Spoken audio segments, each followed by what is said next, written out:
acrescentou o presidente. Fontes sírias locais e de segurança disseram que o ataque ocorreu perto da cidade de Jinderis, no norte da Síria, que é controlada por grupos rebeldes apoiados pela Turquia e estava entre as áreas mais afetadas no terremoto de 6 de fevereiro que atingiu a Turquia e a Síria. Não houve anúncio do ISIS. O Exército Nacional Sírio, uma facção de oposição com presença de segurança na área, não fez comentários imediatos. Um correspondente da agência de notícias AFP no norte da Síria disse que agentes de inteligência turcos e policiais militares locais, apoiados pela Turquia, isolaram uma zona em Jinderis no sábado. O governo trabalhista da Austrália deve revelar uma grande melhoria nos resultados do orçamento na próxima semana, à medida que seus cofres estão cheios de impostos inesperados, mas a perspectiva será sóbria, pois os desafios fiscais ainda são grandes.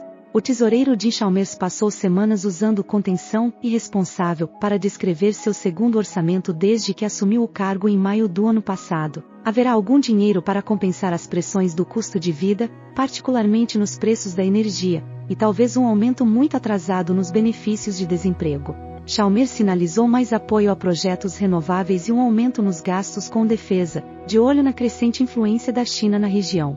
No entanto, ele está bem ciente de que muita generosidade fiscal poderia alimentar a inflação justamente quando o Reserve Bank of Australia elevou agressivamente as taxas de juros para combatê-la. Em vez disso, o objetivo é depositar qualquer economia orçamentária e há muito o que fazer.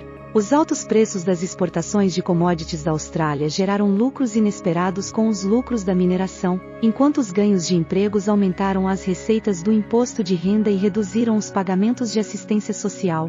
Em outubro, Chalmers havia previsto um déficit de quase 37 bilhões de dólares australianos, 24,5 bilhões de dólares, para o ano até o final de junho de 2023. Agora, os analistas esperam que seja mais próximo de 5 bilhões de dólares australianos, 3,3 bilhões de dólares.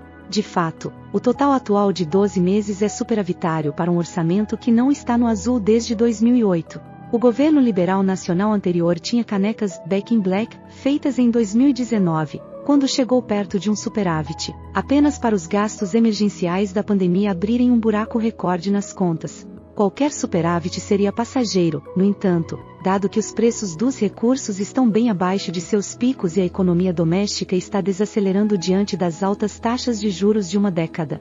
Estes últimos também aumentaram drasticamente o custo de financiamento da dívida do governo, de quase $1 trilhão, 662 bilhões de dólares. Os trabalhistas também prometeram honrar o compromisso do governo anterior de reduzir o imposto de renda a partir do ano que vem, cortes que devem custar 168 bilhões de dólares, 168 bilhões de dólares, ao orçamento nos primeiros 10 anos. A França foi criticada pelo Conselho de Direitos Humanos das Nações Unidas pelo aumento da violência policial, inclusive contra manifestantes, à medida que as manifestações generalizadas do Dia do Trabalho tomam conta do país. A França deve tomar medidas para, de maneira transparente, abordar as alegações sobre o uso excessivo da força pela polícia e gendarmeria contra os manifestantes durante as manifestações, disse o representante da Suécia ao Conselho de Direitos Humanos em Genebra na segunda-feira, quando a França marca seu Dia do Trabalho anual. Os professores contratados na Guiné têm saído às ruas e estão ameaçando novas greves, pois estão cada vez mais frustrados com os pagamentos em atraso e a falta de integração no sistema público do país. Manifestantes protestaram de 24 a 30 de abril em partes do estado da África Ocidental, de acordo com a agência de notícias francesa RFI.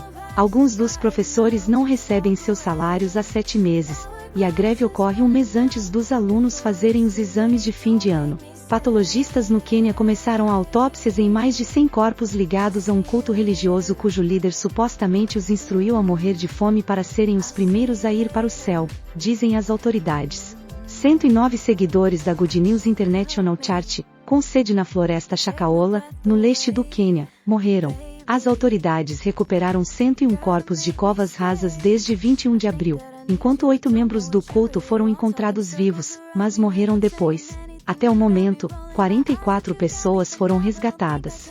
As crianças representam a maioria dos corpos recuperados até agora, disse o ministro do Interior, Kithure Kindiki, na sexta-feira. Vamos fazer as autópsias em equipes, disse o patologista-chefe do governo, Johansen Odor, que está liderando os exames post-mortem, em entrevista coletiva na segunda-feira, dia em que as autópsias começaram. Odor disse que o governo está coletando amostras de DNA daqueles que relataram parentes desaparecidos e fará a comparação em um processo que levará pelo menos um mês. Kindiki disse que as autópsias analisarão todas as possibilidades, incluindo se alguns corpos tinham órgãos ausentes. As mortes representam uma das piores tragédias relacionadas a cultos na história recente, e o número deve aumentar ainda mais com a Cruz Vermelha do Quênia dizendo que mais de 300 pessoas foram dadas como desaparecidas. Autoridades tunisianas apreenderam 2 livros na Feira Nacional do Livro e fecharam temporariamente o pavilhão de uma editora, momentos depois de o presidente ter falado a repórteres sobre a importância de combater o pensamento rígido. O primeiro confisco de sexta-feira, criticado pelos críticos como mais um passo na repressão do presidente Kais Saied das vozes dissidentes, foi do livro Tunisian Frankenstein de Kamel Riahi. A apreensão ocorreu logo depois que Saied disse a repórteres na abertura da Feira Internacional do Livro de Tunis: "É importante liberar o pensamento porque não podemos realizar nada com pensamentos rígidos. Considero isso um precedente perigoso para a supressão da liberdade de expressão", disse Riahi a Al Jazeera. Tunisian Frankenstein é sobre o colapso da democracia na Tunísia, disse Riahi, junto com o declínio das liberdades públicas e as violações de Saied dos valores da Revolução Tunisiana. Protestos e greves do Dia do Trabalho tomaram conta da França, Itália e Holanda, com trabalhadores e sindicatos exigindo melhores políticas governamentais para salvaguardar seus direitos e atender às suas demandas salariais. O presidente francês Emmanuel Macron enfrentou protestos em todo o país, com manifestantes denunciando sua impopular reforma previdenciária, que viu a idade de aposentadoria aumentar de 62 para 64 anos no país. A legislação também exige que as pessoas trabalhem 43 anos para receber uma pensão completa, entre outras mudanças no sistema. Macron, que diz que a reforma é necessária para o futuro da França, foi recebido com vaias, bate-papos e reclamações ao confrontar os cidadãos em caminhadas. Na capital francesa, a polícia foi alvejada com projéteis, bicicletas de carona foram incendiadas e pontos de ônibus destruídos no momento em que a marcha liderada por sindicatos começava na Place de la République. A agitação também eclodiu em Lyon, onde vários veículos foram incendiados e algumas instalações comerciais destruídas, mostraram imagens de televisão. Em Nantes, no oeste da França, um incêndio ocorreu em frente a um prédio da administração local. Aqui você por dentro de tudo o que acontece no mundo. Última hora, veja agora essas e outras notícias importantes. Com vocês Amanda reportando para a VNS News. Siga, deixe seu like, ative o sininho para não perder as novidades ao longo do dia, compartilhe notícias verdadeiras. Me diga de onde você está vendo nossos vídeos. Os sindicatos dizem que, embora respeitem a decisão do Conselho Constitucional de aprovar a reforma previdenciária,